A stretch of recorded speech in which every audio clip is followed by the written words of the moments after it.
Eh, Soy la doctora Sarita Palánica Malegua, médico cirujano, residente del segundo año de Medicina Interna de la Universidad de San Marcos. El tema de exposición es enfoque diagnóstico de la hemoptisis. Como una pequeña introducción, la hemoptisis deriva de la palabra griega hemo, que significa sangre, y tisis, escupir.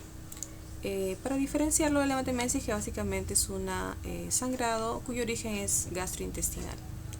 La etiología inflamatoria infecciosa es la más frecuente y bueno, en general las hemoptisis tienden a ser un cuadro autolimitado de severidad leve y tratable.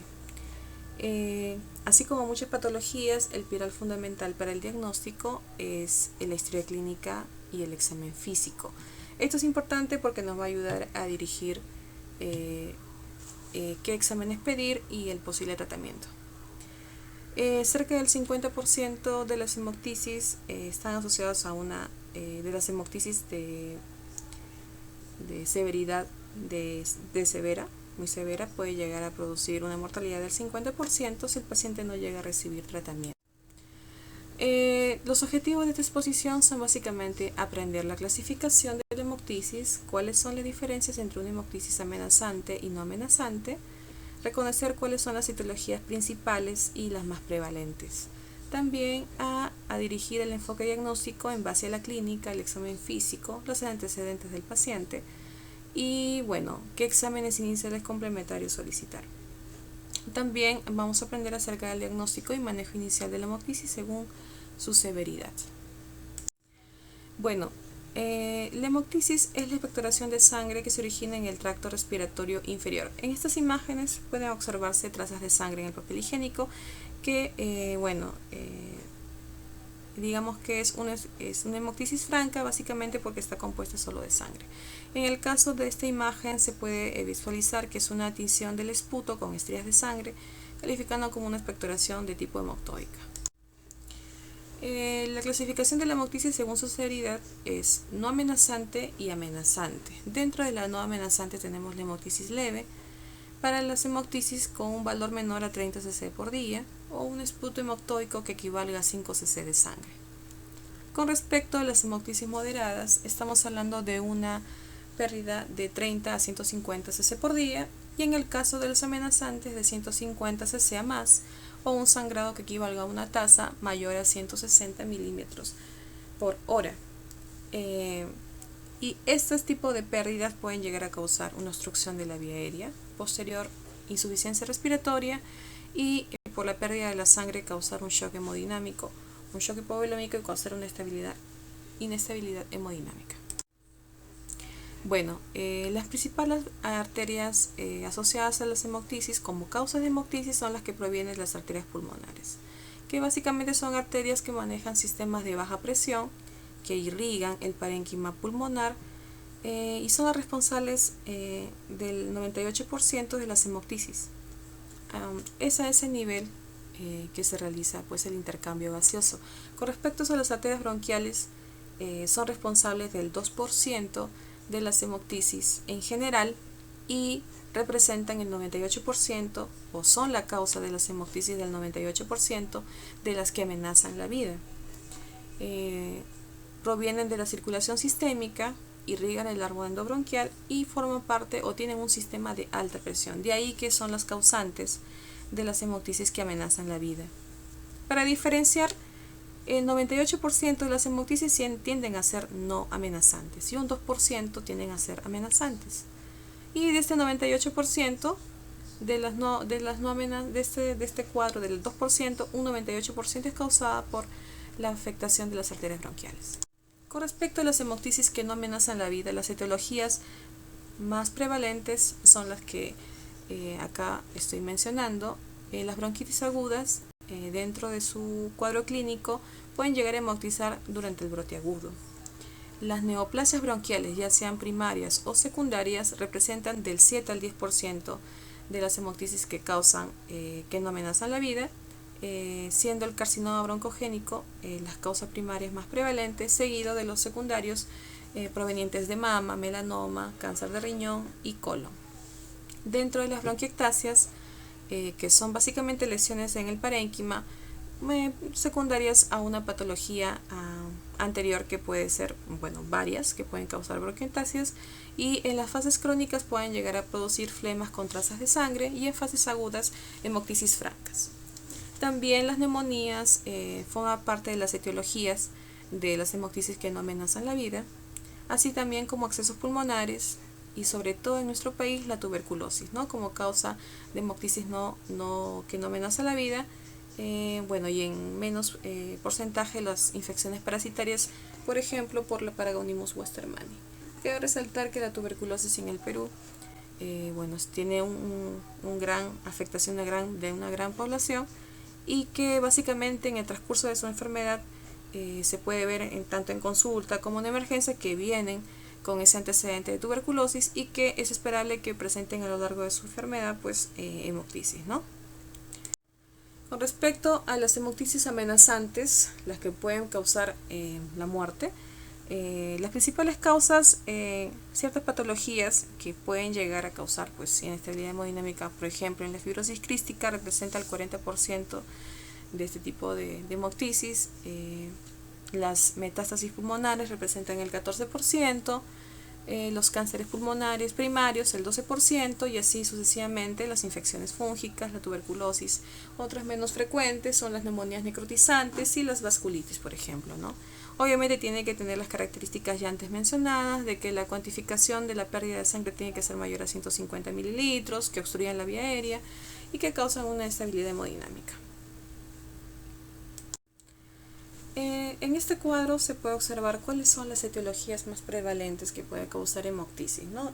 Dentro de las enfermedades de las vías respiratorias tenemos las bronquitis agudas, ya las mencioné, las crónicas, las bronquiectasias per se, las carcinomas broncogénicos, cuerpo extraño en la vía aérea. Dentro de las enfermedades del parénquima pulmonar, las neumonías necrotizantes, infecciones bacterianas que causan neumonías atípicas como la tularemia, la Yersinia pestis, la leptospirosis, las infecciones por Bacillus anthracis. También ahí se encuentran las tuberculosis y las enfermedades micobacterianas no tuberculosas, y enfermedades parasitarias como el Paragonimus westermani.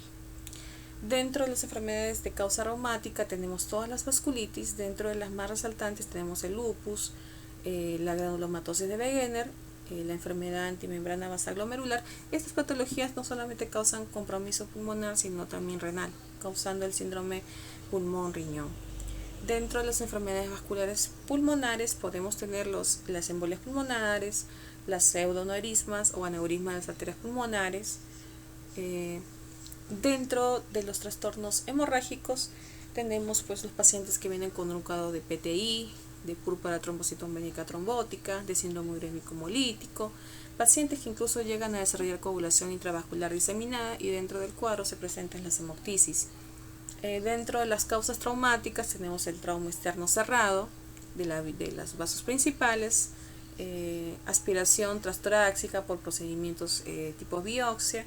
Con respecto a las drogas y toxinas tenemos los que consumen cocaína, y dentro de las idiopáticas, solo para resaltar, la amiloidosis. Con respecto al enfoque diagnóstico, es importante determinar cuánto dura el cuadro clínico, la cantidad que perdió el paciente. Ahí les he enumerado cuáles son, hacia dónde debemos dirigir las anamnesis, qué factores desencadenantes o acompañantes se presentan con el cuadro clínico, qué factores ambientales pueden haber afectado al paciente, los antecedentes personales, si por ejemplo ya tiene un diagnóstico de tuberculosis o tuvo tuberculosis en el pasado, o si tiene un diagnóstico de una neoplasia o de una enfermedad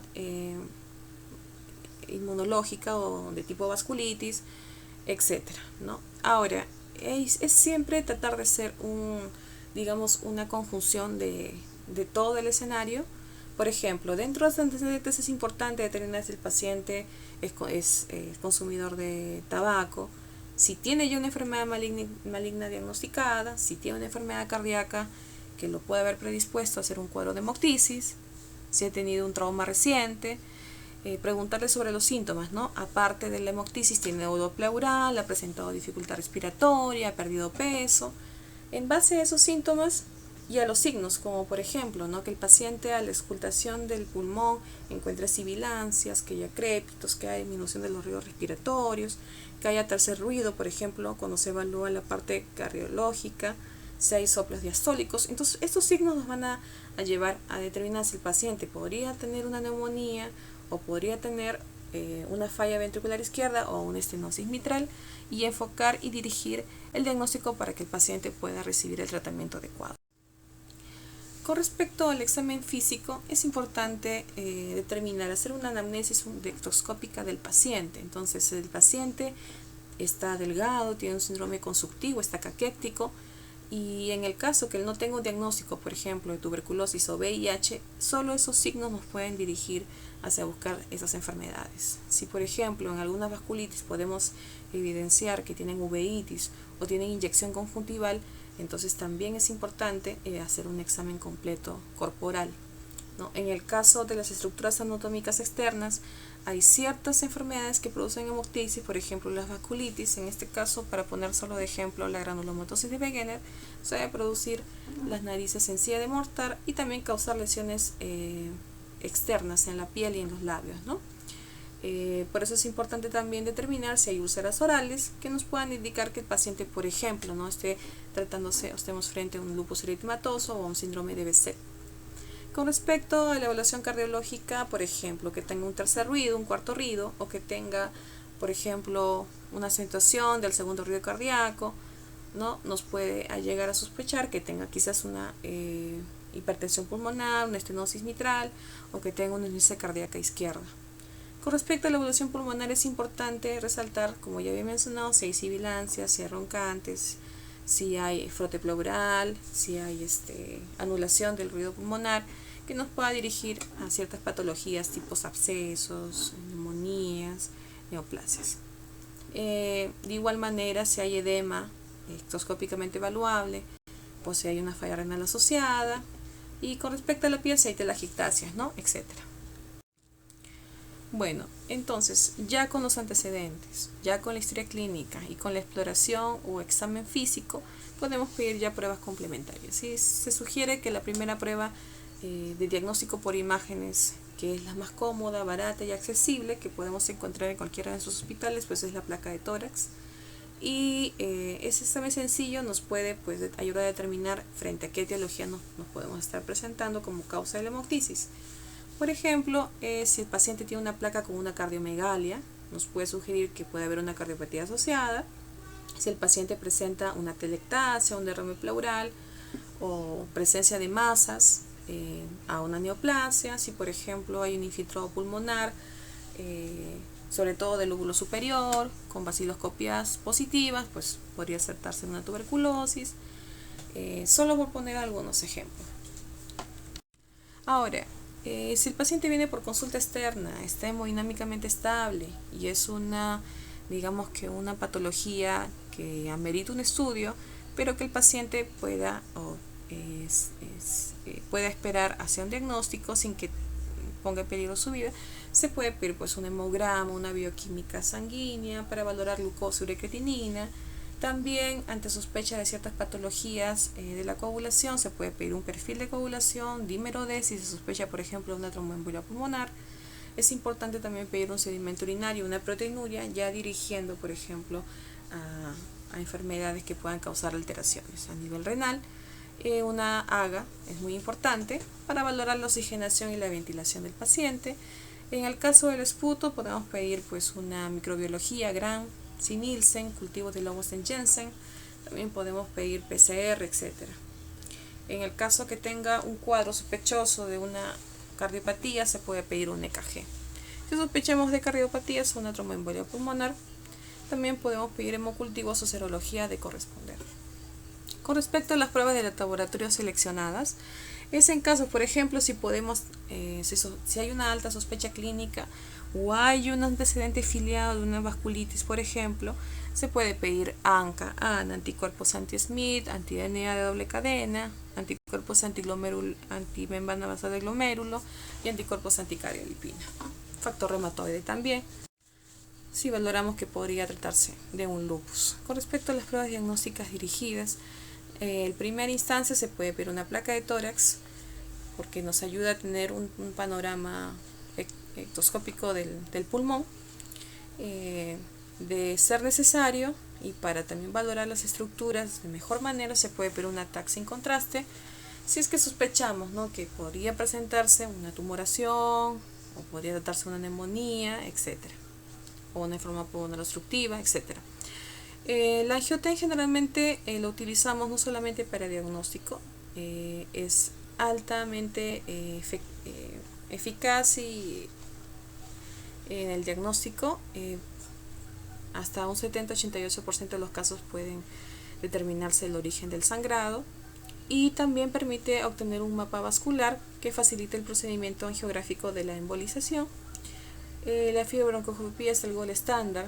La fibrobroncoscopía flexible no solamente ayuda a visualizar las lesiones endobronquiales, sino también nos puede ayudar a hacer el manejo inicial de la misma, ¿no? Porque por ahí se pueden colocar soluciones que pueden ayudar a disminuir o a desaparecer el sangrado.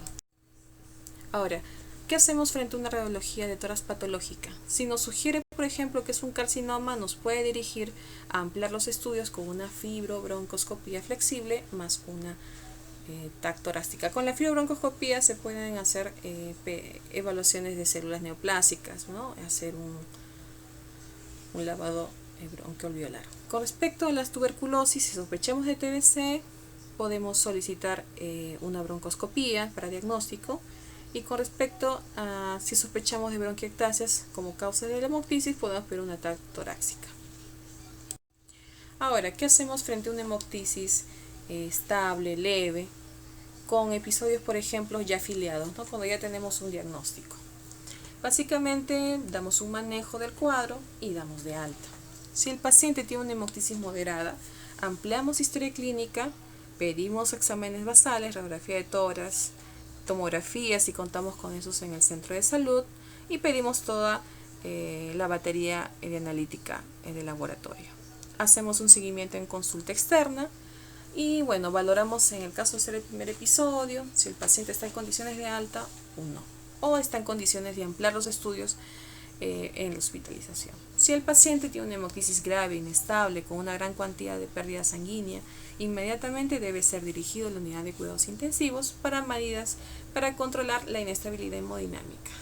Se le coloca, por ejemplo, decúbito ipsilateral, se inicia o se colocan 2 vías en ambos brazos, se mantiene una vía aérea permeable, ya sea por una intubación endotraqueal o aportando oxígeno. También se puede ya dar un inicio o un manejo inicial de la patología o realizando una broncoscopía o una fibrobroncoscopía flexible para localizar el origen del sangrado, en el caso en el que se pueda realizar una embolización de las arterias bronquiales, de ser el caso, y una cirugía en el caso que haya una lesión vascular importante.